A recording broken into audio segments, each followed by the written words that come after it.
تو اس کے بعد بھی سیاسی استحکام پیدا نہیں ہو سکے گا۔ اب اس ایک بیان کے بعد ہم دیکھ رہے ہیں دوسری بڑی ڈیولپمنٹ ایوان صدر کے اندر ہوئی ہے رات گئے۔ اسٹیبلشمنٹ کی ایک انتہائی قریبی سمجھے جانے والی پرانی شخصیت محمد علی درانی وہ ایوان صدر پہنچے، وہاں پر صدر علوی کے ساتھ ان کی ملاقات ہوئی ہے۔ اب آپ دیکھ چکے ہیں کہ پہلے جو 2 ہفتے قبل آرمی چیف DGISI کی ملاقات ہوئی، اس سے قبل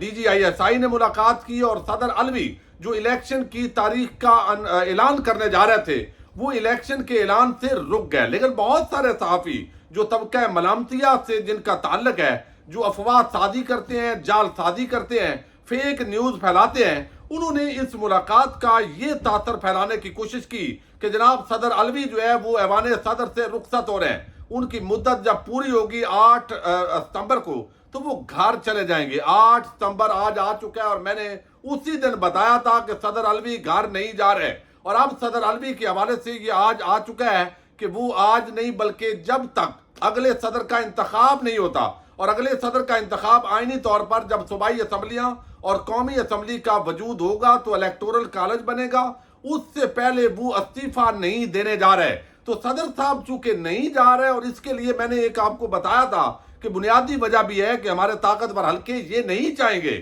کہ صدر علوی ایوان صدر سے رخصت ہو جائیں، چونکہ ان کے پاس ویسے بھی زیادہ اختیارات نہیں ہیں۔ تو اگر تحریک انصاف کے ساتھ بارگیننگ کرنی ہے، مذاکرات کرنے ہیں، اور یہ الٹیمیٹلی عوام ایک طرف تحریک انصاف کے ساتھ کھڑی ہے، تو کسی نہ کسی مقام پر جا کر بات چیت کرنی پڑے گی، اور اگر بات چیت کرنی ہے تو ایوان صدر میں بیٹھا ہوا ایک عام عہدے پر جو شخصیت ہے وہ عام کردار ادا کر سکتی ہے۔ جب بالکل فارغ کر دیں گے تو بات چیت کس چینل کے ذریعے ہوگی؟ تو یہی وجہ ہے کہ صدر صاحب نہیں جا رہے۔ آج 8 ستمبر کو انہوں نے 5 سال کا ٹینیور مکمل کر لیا ہے، لیکن جب صوبائی اسمبلی اور قومی اسمبلی موجود نہیں ہوتی تو الیکٹورل کالج نہیں ہوتا، اور اگلے صدر کے انتخاب تک وہ آئینی اور قانونی طور پر صدر پاکستان کی حیثیت سے جو فرائض ہیں وہ سر انجام دیتے رہیں گے۔ اب یہ جو ملاقات ہوئی ہے اس کو بڑا عام سمجھا جاتا ہے، اور جب بھی محمد علی درانی، یہ آپ کو علم ہے پرویز مشرف کے زمانے میں وزیر اطلاعات تھے اور اسٹیبلشمنٹ کی بڑی قریبی شخصیت کے طور پر دیکھے گئے ہیں، زیرک سیاستدان بھی ہے، جب یہ متحرک پہلے بھی کچھ عرصہ ہوئے تو اس وقت بھی سمجھا گیا کہ شاید معاملات بہتری کی طرف جائیں گے، اور اب بھی انہوں نے کوششیں شروع کر دی ہیں۔ تو اس طرح کا بندہ جب کوششوں کا آغاز کرتا ہے، اس سے پہلے ریٹائرڈ جو فوجی افسران ہیں وہ بھی کوشش کر رہے ہیں کہ آپ بالکل مائنس اور ان چکروں کے اندر نہ پڑیں۔ اب یہ فہیم اختر ملک صاحب ہیں جو 92 نیوز کے بڑے عام رپورٹر ہیں اور یہ خبر رکھتے ہیں، وہ کہتے ہیں کہ صدر مملکت ڈاکٹر عارف علوی سے سابق وزیر اطلاعات محمد علی درانی کی ایوان صدر میں عام ملاقات ہوئی، جس میں محمد علی درانی نے سیاسی کشیدگی ختم کرنے کے لیے سیاسی مشاورت اور ڈائلاگ کا پیغام دیا۔ صدر مملکت نے کشیدگی کے خاتمے کی کوششوں کو سراہا۔ محمد علی درانی آئندہ 2 سے 3 روز میں مزید عام ملاقاتیں کریں گے۔ محمد علی درانی کی عام حلقوں سے مشاورت سمیت سیاستدانوں سے ملاقاتیں ہوں گی۔ ممکنہ طور پر چیئرمین PTI کے مقدمات سمیت آئندہ عام انتخابات سے متعلق امور پر مشاورت ہوگی۔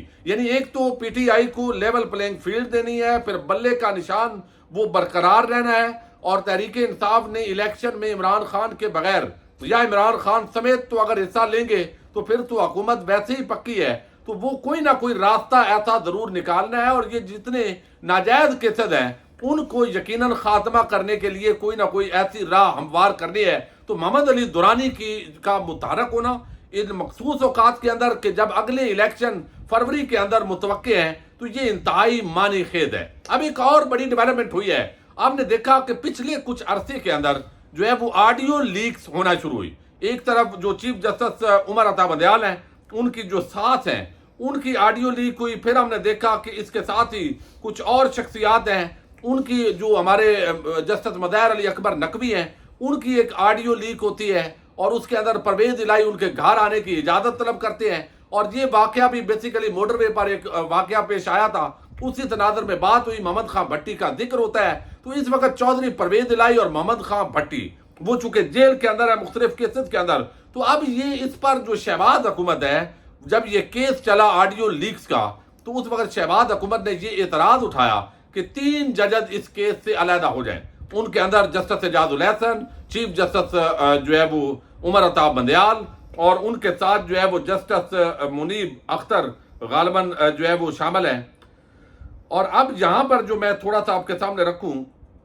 کہ یہ جو آڈیو لیکس ہیں مختلف ہوئیں۔ چیف جسٹس پاکستان عمر عطا بدیال کی خوش دامن، خواجہ طارق رحیم کی اہلیہ، سابق چیف جسٹس ثاقب نثار کے بیٹے جسٹس مداحر نقوی، عابد زبیری جو سپریم کورٹ بار ایسوسی ایشن کے صدر ہیں، اور پرویز الہی کی یہ مبینہ آڈیو لیکس پر حکومت نے ایک انکوائری کمیشن تشکیل دیا۔ حکومت نے 9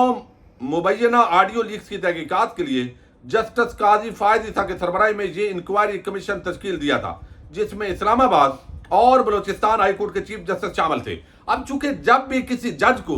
آپ نے کسی ذمہ داری پہ دینی ہوتی ہے حکومت نے، تو چیف جسٹس سے اجازت لینی ہوتی ہے، لیکن چیف جسٹس سے اجازت لینے کے بجائے براہ راست جو ہے وہ قاضی فائز عیسیٰ صاحب کی سربراہی میں ایک کمیشن بنا دیا گیا۔ اب جیسے وہ صحیح بات کرتے ہیں اعتزاز احسن کہ پوری دنیا حضرت عیسیٰ علیہ السلام کا انتظار کر رہی ہے، اور یہاں پر نون لیگ صرف قاضی فائز عیسیٰ کا انتظار کر رہی ہے۔ اب قاضی فائز عیسیٰ کی سربراہی کے اندر یہ جو بینچ تشکیل دیا گیا اس نے اپنا کام شروع کیا، لیکن چیف جسٹس عمر عطا بدیال کی سربراہی میں یہ جو بینچ بنا اس نے اس کارروائی کو معطل کر دیا۔ اب جو ہے اس کی جو سماعت ہوئی ہے اس کے اندر یہ چونکہ عابد زبیری صاحب نے اس کمیشن کو چیلنج کیا، جس پر عدالت نے چیف جسٹس کی سربراہی میں 5 رکنی بینچ تشکیل دیا تھا۔ اس بینچ میں chief justice Umar Ata بدیال، justice اعجاز الحسن، جسٹس منیب اختر، جسٹس حسن اظہر اور جسٹس شاہد وحید شامل تھے۔ اب عدالتی بینچ نے اس کیس کی 2 سماعتیں کی اور آڈیو لیکس انکوائری کمیشن کو کام کرنے سے روک دیا تھا۔